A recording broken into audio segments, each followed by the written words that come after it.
What's up, fellow degenerates? Mickey D here for Cold Beer Sports on Saturday evening, 5:45 of that. Paddy asked me to do it for the week. There's 7 days in every week, the 7 days in my week. So this is me last evening. I've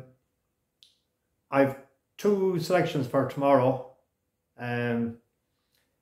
Just mention today first, Lake Chad, 3 runs in the week, too much, needs a break, just like Merrigan did. Goshen, risky, bet. Rode him different this time. That's the first time ever I've seen them sort of keep him restrained at the back. Whether that's going to be the tactics from now on or what he was used to was a tear away for years out in front. But the risky bet, the other one was worth it. Lost in translation, came back to form. Won at 4-1. I'd advise 2 pints. So that makes a profitable day. And it makes a profitable week. I think about 12 or 12.5 pints plus.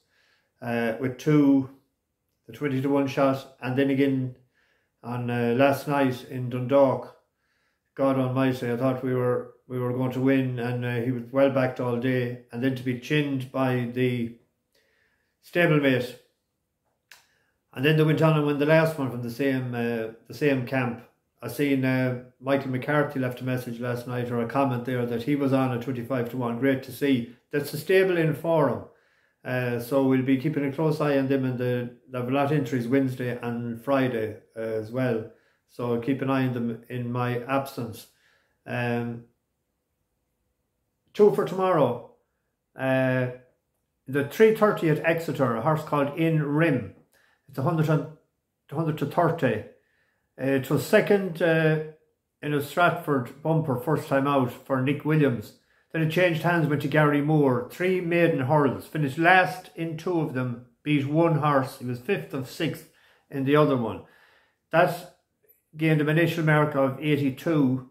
Switch yards again. First run for Jane Williams. Chester Williams taken off 3 was in the place. 3 miles in Fosslas. It won. And won well. And I wrote down straight away, just before I was at this crack, should win next time out. So I have no reason to change my mind. I'd be recommending a 2-point win at 100 to 30.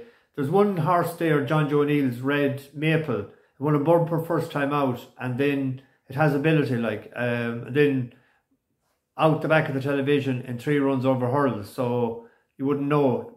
Keep an eye on that in the market as well.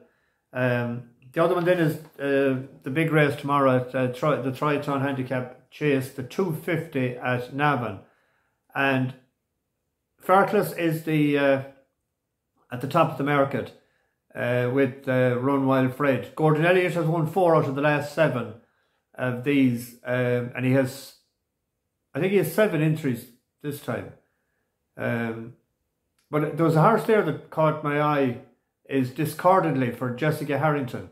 It was 4th in the race last year of 146, wasn't it?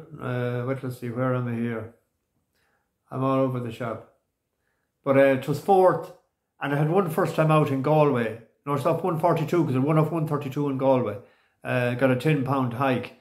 The only worrying part is how Jessica's yard is a bit out of form. Out of her last 21 runners, I think, no, her last 17 runners over the past 21 days, she's only had 3 places, no winner. So that's the only thing that's, but it ran well fresh last year, so it jumped no problem in the main, and it's a 14-1 shot, so I'd it's a 6 places and with few bookies, and there's 5 with some, so I'd recommend 1 point each way on that. I'd just like to say, to wind up, just thanks to everyone for the nice comments and the caring and understanding way that they dealt with me during the week.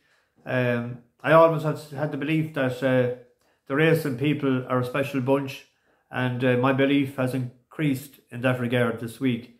Paddy and Joe are working hard, as Joe remarked last night. You know that I'd have put in hours of study, morning and night, early morning, and Joe and Paddy are the same, like, you know, we're not just guessing or whatever, like, you know, and we don't always get it right, but we're trying to do our best, like, you know, and Joe had a couple of great winners today. He was really sweet on Plutarch, which was a very convincing winner, and that's his 10-to-1 anti-post docket is looking very sweet now, I'd say, isn't it, Joe? So anyway, that's me. Oh yeah, there was a comment left there today about the transparency of the draw last night. I did say the first one out, but Kel Staff was the first one out. He did get one, and that's why I went a second time. And I had the bowl. It was out of the camera, but I reached over. I was looking away. I nearly knocked over the bowl. That's why I grabbed the other hand. I don't know, that's what it was, as transparent as I could do it. I don't know any of the names that was in the bowl. There was none of them that I recognise. I don't even know where or what planet the winner or either winner is on. Anyway, but there was no fiddle, I'll tell you that for sure.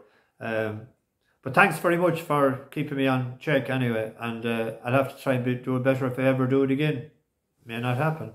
Anyway, you never know what crosses or what future has ahead for any of us, so you might see me again sometime, you never know. I wish you all the best of luck. Bash the bookies. Mickey D for Cold Beer Sports. Over and out.